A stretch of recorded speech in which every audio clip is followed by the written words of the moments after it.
Welcome to Building My Legacy podcast. This podcast is designed for leaders and entrepreneurs who want to leave a legacy and will provide strategies that focus upon key elements for legacy creation, determining your desired impact and its benefit, increasing your legacy's reach by engaging key stakeholders, planning, prioritizing, and executing. Here's your host, Dr. Lois Sonstegard.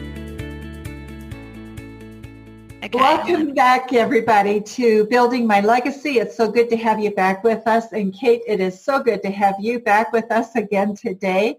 We are continuing our series on where do you find resilience? How do you find resilience in the workplace and in life in general? And today we're going to take her three concepts, her three principles of resilience, or finding resilience, by first recognizing our feelings and the events that are happening, reflecting on them, and then redirecting what it is that we're feeling and how we're responding into a constructive manner. So, and we're going to look at that in relation to procrastination. And I think right now with, I think procrastination is one of those hard things. When I have a task that I don't like, it's so easy to procrastinate. And, one of the things I had to learn years ago was put the ones you don't like at the top, because if you don't put it at the top of the list, you're not going to get it done. But let's talk about procrastination, because, boy, it can get the best of all of us. Yes, I'm definitely excited to dive into this topic of using my 3 R's to get a handle over procrastination. And I've got to admit, I had a bit of a giggle when I saw on my calendar, I had calendared time to make notes for this episode for you all. Guess what I felt like doing? Procrastinating on it. I was like I wanted to pick up my phone and check Facebook or make another coffee or tidy up my desk or go on my email and just, quickly send one more message. And I think that's also the sneaky thing.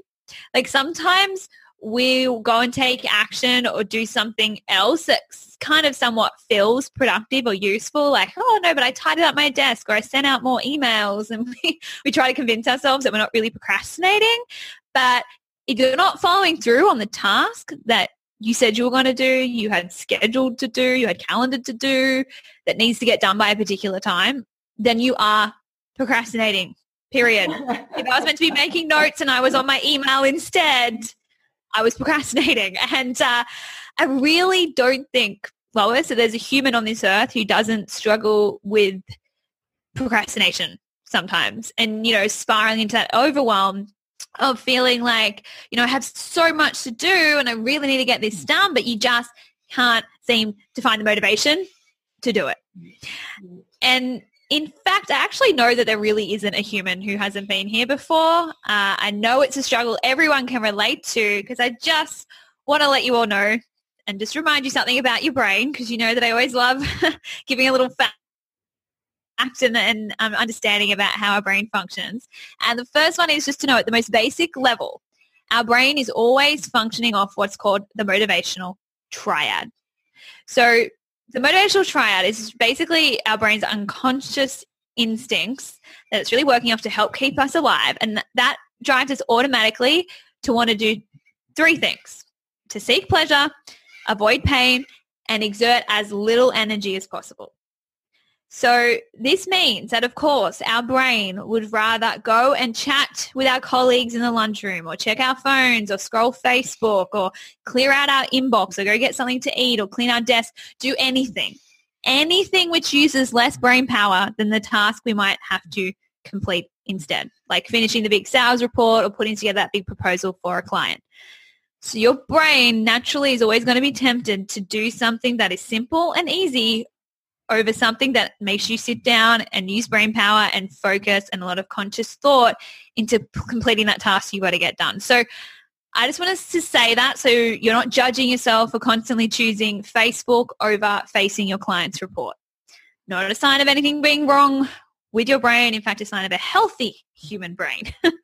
But of course, Lois, to achieve any goal you want, whether it's at work, in your relationships, in your finances, in hobbies, whatever your goal is, you will not achieve it by just listening to this primitive, let's just seek pleasure part of your brain. Because think about it. The reason that thing is a goal, is a task on your to-do list and not yet something you've achieved is because action needs to be taken on it, right? Often uncomfortable action. Because goals by default require deliberate effort, or else it wouldn't be a goal because you've already would have achieved it. So goals take action, right? Uncomfortable action because it often requires deliberate concentration. So that primitive, what I call like the instant gratification toddler part of your brain is always going to think it's a terrible idea and will initially chuck that tantrum of like, don't do this. But of course, the good news is we don't have to just listen to the toddler in our brain. In fact, we can coach it. You can talk to it, compromise with it, entice it to want to play along with you to get that hard thing done.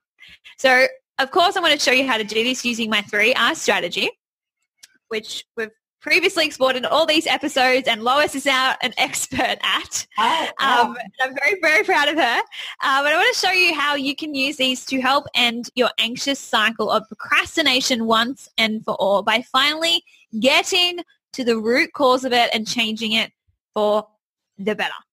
So what's that first R, Lois? Recognize.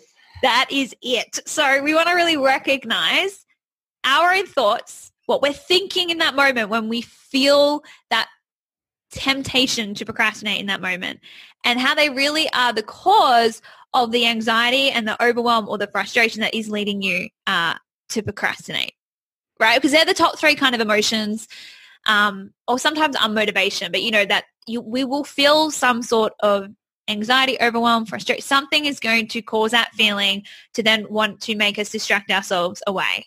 And we just really got to recognize, what are we thinking in that moment when we feel that temptation come over us? Because the temptation, when I work with a lot of my clients on, why you procrastinate, and, I'm sure a lot of listeners can relate, it's like, well, we want to blame something out there. Like, oh, well, it's how long our to-do list is, or how many tasks we have to get done, or, it's because this task is so hard, or this or that. We think it's something out there that's causing us to want to run away or not do it. But the good news is about this step of recognizing your own thoughts is you recognize, like, hang on a second, I'm the one ultimately causing my own anxiety or overwhelm here, not my actual to-do list, not my actual report that I've got to write.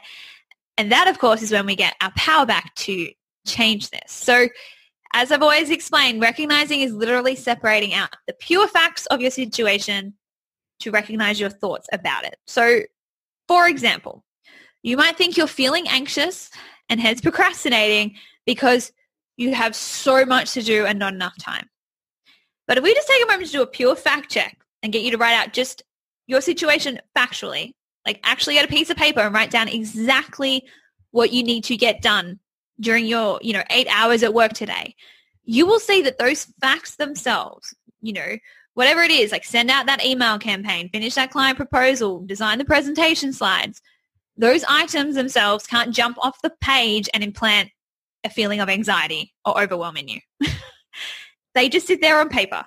So all of our stress and overwhelm are the thoughts that are triggered when we look at that to-do list. And there could be a million different ones. Like our possibilities of what we're going to think about are endless, of course. But from the coaching I've done and personally in my own life, I've recognized there's 3 kind of distinct yet interlinking thoughts that we really need to recognize for what they are, just sentences in our mind, and take ownership over them being the cause of our overwhelm if we're going to get a handle over our procrastination. And these thoughts are the 3 main ones I found. So firstly, this one to do with time and busyness. So I don't have enough time. I'm too busy. Right. That's first. Secondly, this idea of I don't know. I don't know how. I'm not sure. I'm confused. Like, what's the best way? That kind of sitting in confusion. Right. And thirdly, the perfectionist mindset.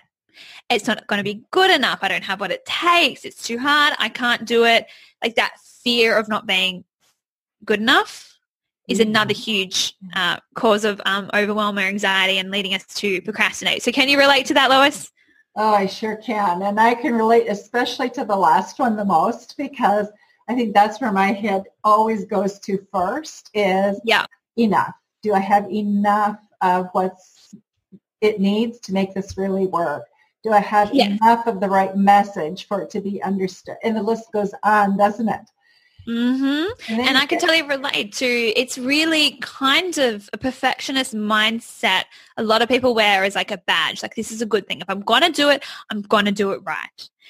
But I want to actually show audiences using these 3 R's as they walk you through how that is actually holding you back and actually causing you to produce less of your best results and causing you to spin over unproductivity rather than, produce and create and put value out there into the world. And it's something I'm massively working on myself.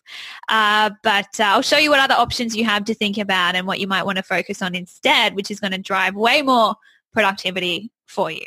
So, of course, but as I said, we just really got to recognize that I'm so busy isn't a factual circumstance. It's a thought. I don't know what to write. Is actually a thought.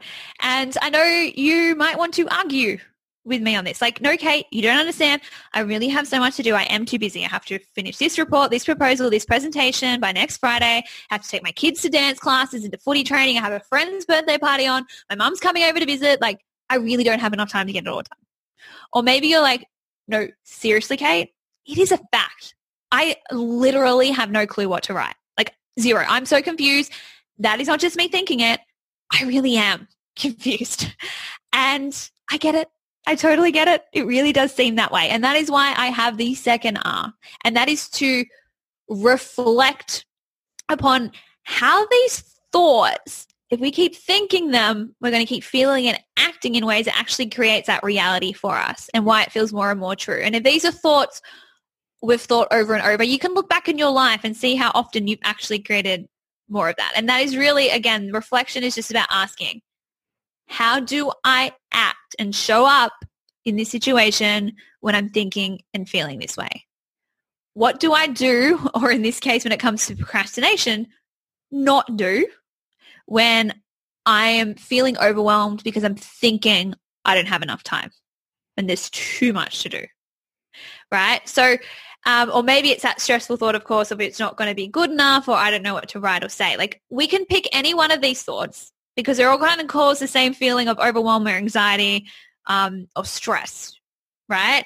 And as we've explored in previous episodes, I'm showing you that overwhelm, stress, anxiety, it's never going to help us to be able to concentrate properly. It floods our brain with stress chemicals, which scientists have found narrows our mindsets, right? We lose our creative and problem-solving skills. No spark or inspiration comes to us of what to write, or can't figure out how to best lay out the proposal. And in a society that teaches us, feel good all the time, feel happy, you need to, if you don't, eat something, do something, go on Facebook, like, to try and escape that anxiety, we do want to go seek the pleasure. Remember, our brain is designed to do that. So we feel we're sitting at our screen, the cursor's like blinking at us, almost like teasing us, like, write something. And you're thinking, but I don't know what to write. I don't know what to write. You feel anxious. And then that anxiety feels uncomfortable. So suddenly you want to go pick up Facebook and distract yourself from that feeling because you're thinking, I don't know what to write. And you think that that's a reality, that the only way to escape it is to avoid that situation. So we're going and making a coffee, chatting to our friends, doing whatever to try and get away from the task. And then the cycle of procrastination begins because the brain gets a dopamine hit of pleasure every time it does something fun and enjoyable. So it wants to stick with you doing that fun thing and avoid the hard thing. So suddenly 10 minutes on Facebook turns into 1 hour, turns into 3 hours of a whole day of Facebooking and looking up where you want to take your next vacation rather than, writing or finishing the report. So guess what that result creates for you? The very one you believed was true. That you don't have enough time to get that report done properly, or whatever you write isn't going to be your best work because you're lacking confidence because you're thinking, I know what to write. Whatever I do won't be good enough. And then you want to sit back and tell me, see, I told you I wasn't good enough to do this, or I told you I didn't have enough time. Right. But the truth is you created that because the whole time your underlying thoughts and beliefs were, I don't have enough time or I won't be good enough. So subconsciously you created that result because your beliefs were driving the same unproductive feelings and actions. So did that all make sense? Oh, it does. And it becomes such a vicious cycle, doesn't it? Yes. Yes. And it's one that we think we can't break because we think it's the reality we're in. Like, oh, I am just too busy. I really don't know what to write. But we need to there's sentences running through your mind. We need to recognize them. We need to take responsibility for them. We're big kids now. We can do this. And so we just we want to recognize it's all coming from our thinking, reflect upon how your outlook is always going to determine the outcome of the situation, always. Because what you produce at work is based on what action you take, and this action or inaction is based on how you're feeling, which is coming from your thinking. And I know this sounds overly simplistic, but that is the honest truth. Taking control of our anxiety and therefore taking control of how much we do or don't procrastinate doesn't mean changing what's on our to-do list, doesn't mean changing positions to take a role at work with less responsibilities. It is changing the way that we think about the task before us and our abilities to complete them that will begin to change what you feel, what you do, and the results you begin to create for yourself. Because honestly, think about this, everyone. What if you believe the exact opposite of these thoughts? Like, I'm not saying you have to, but just entertain the possibility in your mind. If we went to a land where you really did believe that you had enough time to get everything done, would you be running around in this anxious flurry feeling completely out of control? What about if you really believe that you do have what it takes to produce a great report that is going to fulfill your client's needs? Would you be reaching for your phone or scrolling Facebook constantly if you did believe you knew exactly what to write for the open section of your proposal? Not likely, right? You're far more likely to feel motivated, to feel confident, to sit down, to concentrate for 1 hour if you did believe you knew what to write, if you did believe you did have the time to get it done. So completely different action and result from the same circumstance, from those same facts, right? And that's all because you changed your internal world and how you're feeling because you shifted how you're thinking. Because motivation, determination, focus are all more helpful emotions that are going to drive more productive actions and outcomes for you, right? And this is all something that you can create for yourself by committing as many times as you need to over and over again. This third and final R, which of course is to redirect. That is it, to our more empowering thoughts and what you can control. And of course, they do have to be somewhat believable. So I like to think of us like coaxing our mind there. Like if you had a puppy that you were trying to get outside, you'd have to kind of leave the treats and lead him to the door. Sometimes my dog doesn't like to come outside. I have to leave puppy treats and kind of coax him there because I just wanted like our confirmation bias of, our brain wanting to keep thinking in the same way and believing the same thoughts because, again, it doesn't want to have to use energy in changing it. If we go too far out of what our brain currently believes and what it knows, it's just going to reject it and be like, that's not even realistic. Right. But what I want to pass along are just some more balanced, realistic, useful thoughts that you might find more helpful to keep repeating and redirecting your mind to. I know it really helps me in ending my procrastination. And in fact, this is exactly what I used to make sure I sat down and did my notes for this episode rather than losing myself in the world of Facebook. So the first theme of thoughts that I want to address is that one around time. So I don't have enough time and I'm too busy. Can you relate to those ones swirling around? Do you ever feel that way, Lois? Not having enough time and too busy that is the biggest curse, isn't it? Yes. And our society almost is like I even see myself saying it these days when like my schedule's completely kind of free with everything happening at the moment. I'm like, I'm just so busy. It's this underlying hum of our society as if busyness is like a hero badge that is like a status of, yes, I'm just so busy. Do you feel like that kind of runs through? And so what's interesting is you can go to places where older people are retired and living together, and you'll say, how was your day? I don't know. I'm so busy. You kind of look and you go, just really, really, really what? Yeah. But right? That's the thing, right? Like our brain is just on autopilot and we don't pay attention to it. It's just going to keep thinking the same thoughts and we don't even stop back and like go, wait, what? Like, I'm just telling myself that now. I'm like, you're really not. Like, I'm choosing to put things on my list right now that I can use my time productively. But the problem with busy is that when we say it, it makes us feel like we're stuck at the effect of our lives and acting in this victim mode. Like, oh, there's just so much to do. I'm so busy. And it never drives our most powerful and productive action. So let me chat you through a few things that I've learned about time and quote unquote busyness, which I found really helpful. And that was firstly for someone to kind of show me time is relative. Like, it's not a constant thing. It's a bit of a mind trip, this one, but how it was best explained to me is, Lois, think about this. Is 1 minute of you sitting on the couch watching your favorite TV show. What's your favorite TV show? Oh, you know what? I'm not a good example for this because I don't watch television much. But I'll tell you what I am known for within my family is I make sure everybody sees all of the James Bond movies. I love James Bond. Oh, there you go. Okay. So you were sitting there one relaxing evening watching your favorite James Bond movie. Think about doing 1 minute of that versus 1 minute of running as fast as you can on a treadmill.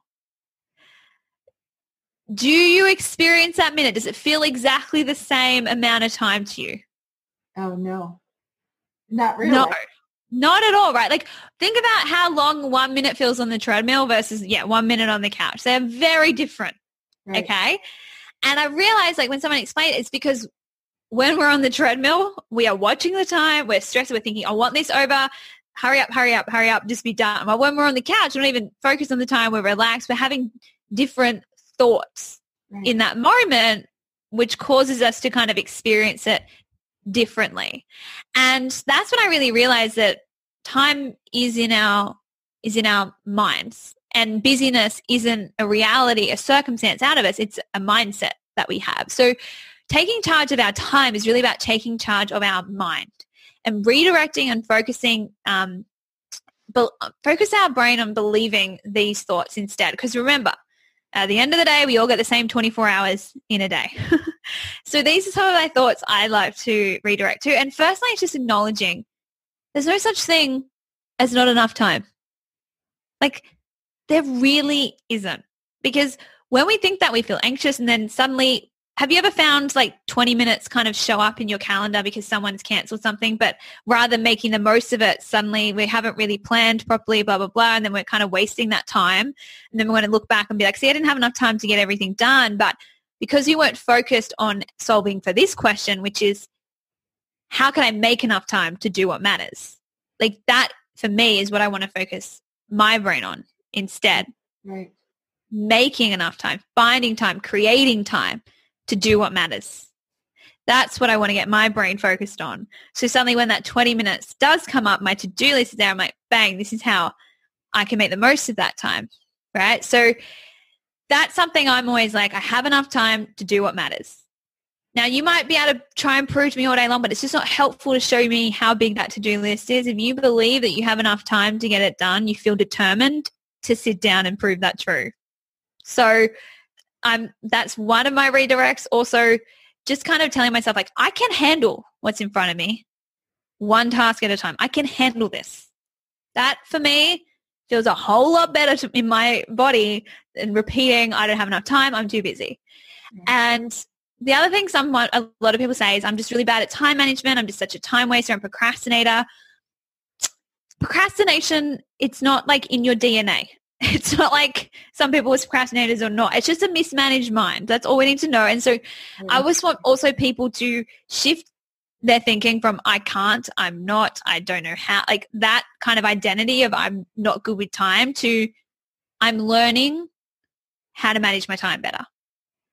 Like, just shifting your identity, shifting that self-talk little by little will make a difference, because our reality likes to reflect our beliefs. So if you keep believing you're a procrastinator, like it wants to be in unison. So we need to firstly begin to shift your identity and your belief. And so just that little shift, you might not be able to believe totally that you're great with your time and always follow your schedule perfectly. But if you can be like, I'm learning how to manage my time. I'm learning how to manage my schedule. I'm learning how to follow it.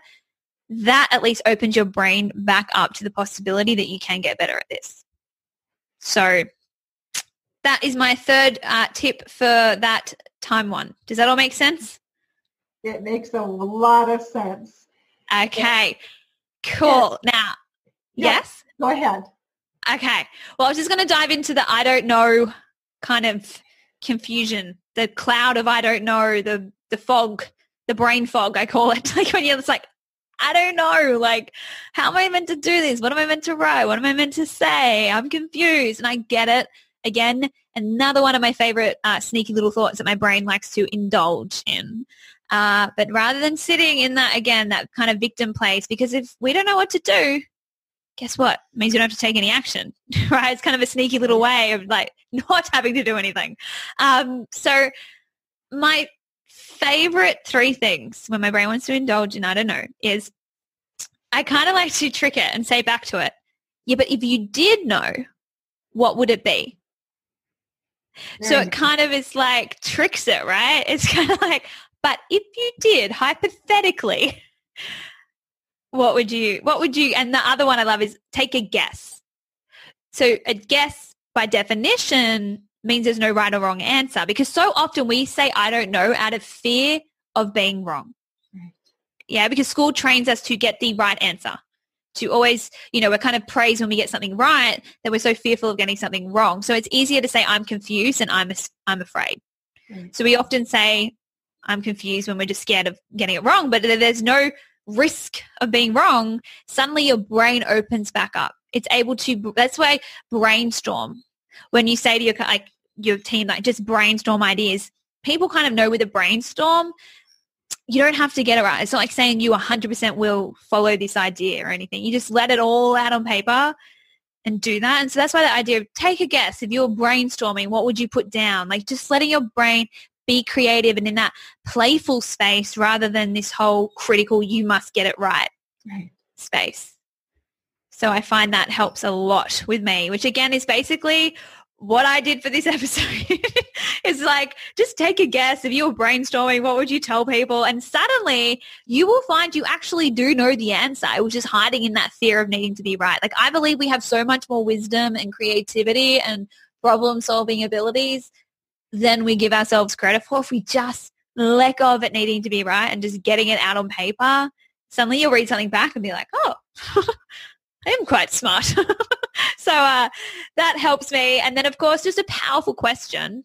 If you really are like just staring at that blank cursor going, for the life of me, I just can't figure this out, is just asking, well, who is one person with experience on this that I can ask some advice for? Just reach out for help. We live in the world, firstly, of Google and YouTube. Like I feel like 90% of the world can be figured out on that platform.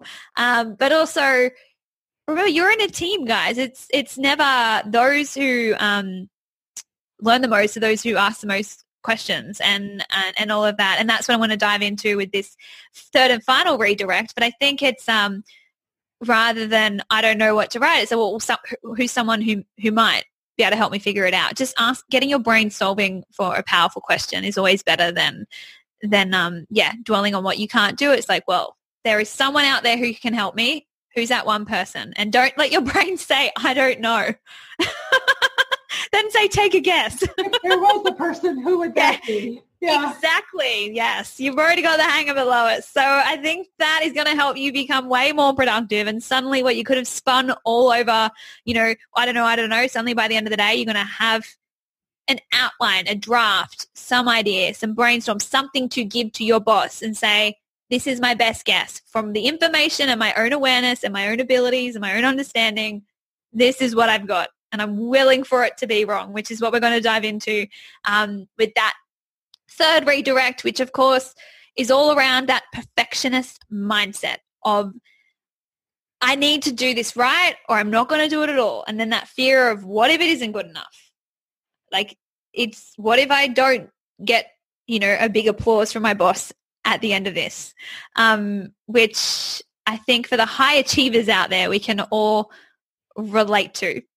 So what I want to offer up with these redirects is shifting your identity from at work, from wanting to be like the smartest in the room and wanting to be the best in the room and always being right, to being the best learner, the best problem solver, the best that, because that is within your control, right? Like you can't control whether you are going to be the smartest person in the room, but you can be the one who's willing to learn the most, to take on the most, to ask the most, to practice the most, right? So that is a growth mindset that is way more resilient than this fixed mindset of seeing challenges as if it's going to expose some weakness of yours, and then that's a bad thing and I need to be the best and always do it right, which is very much how our school system kind of grades us, right? We're never applauded for the effort we put into studying for an exam, only the results we get for it. Right. So it makes sense that we tie our identities up with wanting to always appear like we can do things really easy, we can always get it right, and, you know, we're never falling short on expectations of our boss.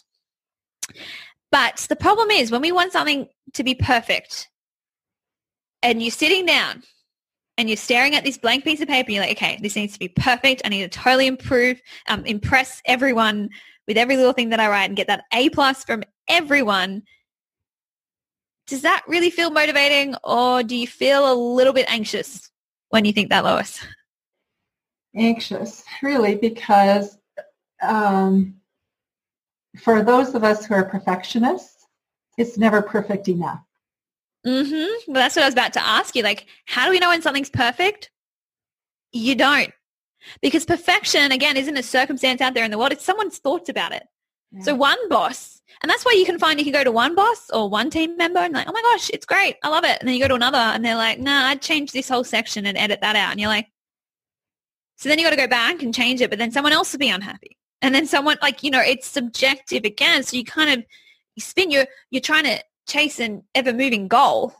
You know, it's never going to be fully attained. So you're going to never feel like you're good enough, which, of course, eventually it erodes our self-esteem, right? Because we're always beating ourselves up for never being perfect, but that's never been a realistic goal. So we need to shift our mind from the perfectionist mindset into the progress mindset, where we're all about growing and learning and embracing that this might be hard, but in that is so much opportunity to learn and to grow and to contribute, and just really remember these three key things, which is what I'm training my brain to do, to let go of the perfectionist mindset. And firstly, it's reminding myself that my worth as a human being is never attached to the outcome of this piece of work that I'm trying to do. And that is the thing I think we all need reminding. So many of us attach our worth, our identities to our position in, a company and how all of our work is received. And which is great when everyone's applauding us, but it ain't so great when we might fall short sometimes. Yeah. And that's why it cuts so deep, because we're attaching our worth to it.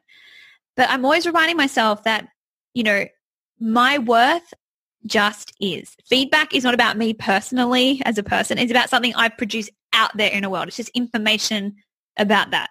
It's not grading me as a human.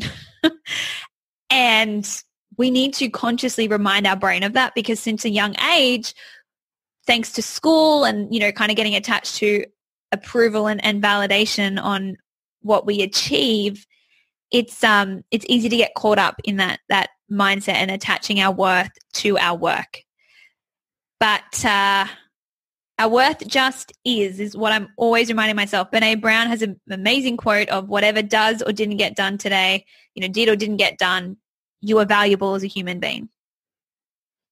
We just need to remind ourselves of that way more often than what we do. And the next thing I would love to remind myself when I'm trying to write something and I'm like, oh, but I'm not sure if this is good enough. Should I say it differently? Should I say it that way? And I'm kind of spinning over one sentence, is just reminding myself, done is better than perfect. A boss would prefer a B- report than no report at all.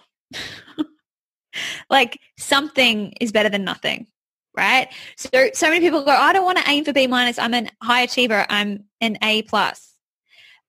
But guess what happens when you kind of allow yourself to not be the most perfect, person in the room and not be like the one that's going to get 100% every time, is instead of trying to perfect every single little word and every single little sentence and backspace and rewrite 1,000 times and trying to guess what the best way to write it is and take ages to do something that should only really take like half an hour, when you just allow yourself to be like, you know what, this is going to be my best guess in this moment with how I'm feeling and with what I know. I'm just going to aim for good enough and go, I say sometimes, is you actually get it done quicker, which then allows you to reach out to your boss ahead of time often and get some feedback and refine it from there. So then you're actually far more likely to get closer to doing it in a way that you make your team proud of than if you were trying to spin and hide away from feedback as if it's threatening to, your identity and your abilities. But if you can see that feedback's actually your friend and actually just giving you something valuable to learn, the B minus is likely to turn into an A plus. Now, I know that no one's really getting graded like that at work, but I'm just meaning from, how happy your boss is or how impressed your team are. If you just speed and get it done as quick as you can with what you know and then get feedback, get ideas and refine from there, it's a lot easier because so often we're trying to write from within our own mind or solve something within our own mind. But if we just get it out on paper as good as we can, get the feedback, refine from there, you're way more likely to actually produce a far more valuable result, I've found. Yeah. No, I think that's so true. And I think a lot of times, it's part of it's willingness to be humble and to be able to go to the manager, the boss, whoever, and say, you know what, this is my understanding right now. It's imperfect. There's pieces that I know are not complete.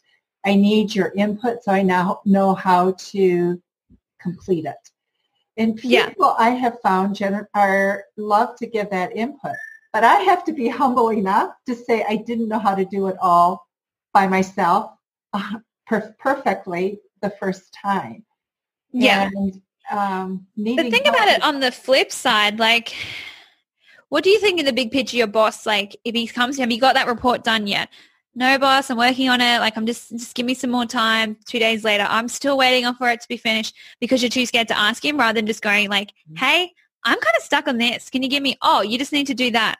Oh, okay. Hadn't thought of that. You go away and do that and you get it done, the first time he asked you rather than the fourth time.